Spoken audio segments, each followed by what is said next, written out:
Kolar gold fields, जहां मिट्टी से सोना निकलता था और खून से इतिहास लिखा जाता था।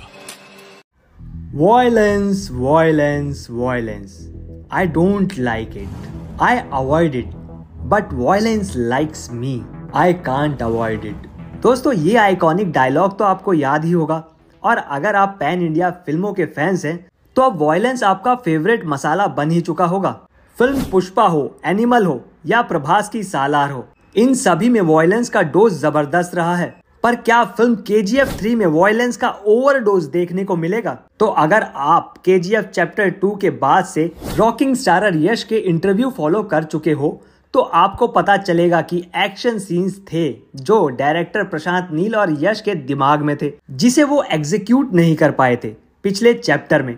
पर अब वो सीन्स चैप्टर 3 में डाले जाएंगे तो वो ऐसे ही नहीं डाले जाएंगे भाई, क्योंकि अब हर कोई आ रहा है और वायलेंस का नया वर्जन दिखाने या नई डेफिनेशन लिखने की कोशिश कर रहा है। और कुछ लोग तो उसमें कामयाब भी हो रहे हैं, जिसका लेटेस्ट एग्जांपल ले तो मार्कोस जैसी फिल्म है। अब मार्कोस एक मलयालम फिल्म है और मलयालम इंडस्ट्री में फिल्में कंटेंट से भरपूर होती हैं, पर कंटेंट के साथ साथ इसमें वायलेंस का इतना तड़का लगाया गया है कि लोगों ने उल्टी करना शुरू कर दी है। तो वायलेंस का लेवल अब बढ़ चुका है। वैसे पैन इंडिया फिल्मों में वायलेंस इतना डिमांडिंग हो रहा है, ग्लोरीफाई हो रहा है, उसमें हर कोई अपना अलग अलग स्टाइल दिखाने की कोशिश कर रहा है।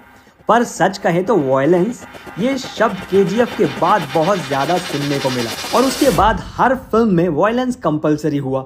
ऐसे में KGF चैप्टर 3 इस मामले में पीछे कैसे रह सकती है? तो चैप्टर 3 में भी तगड़ी लड़ाइयां, गैंग वॉर और जबरदस्त फाइटिंग सीन्स होंगे। खास तौर पर रॉकी और बाकी कैरेक्टर्स अपने दुश्मनों से लड़ेंगे।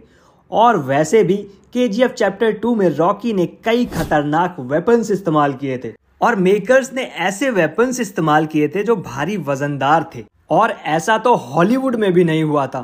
तो सोचो अब क्या होगा। और रॉकी अब इतने देशों में घूमने फिरने वाला है, तो वहां की राइफल हो या कोई भी हथियार हो, ये तो वो जब लेके आएगा और उसका इस्तेमाल करेगा अपनी जंग में, तो ही वॉयलेंस की हद पार होगी। पर क्योंकि जो वॉयलेंस, डायलॉग्स और एक्शन सीन्स बड़े पर्दे पर दिखाए जाते हैं, कुछ लोग रियल लाइफ में भी ये चीजें ट्राई करते हैं। जैसे KGF के एक्शन से इंस्पायर होकर किसी ने हैमर से 12 साल की बच्ची को मार दिया था, या फिर किसी ने वॉयलेंस वाला डायलॉग बोलकर मर्डर किया।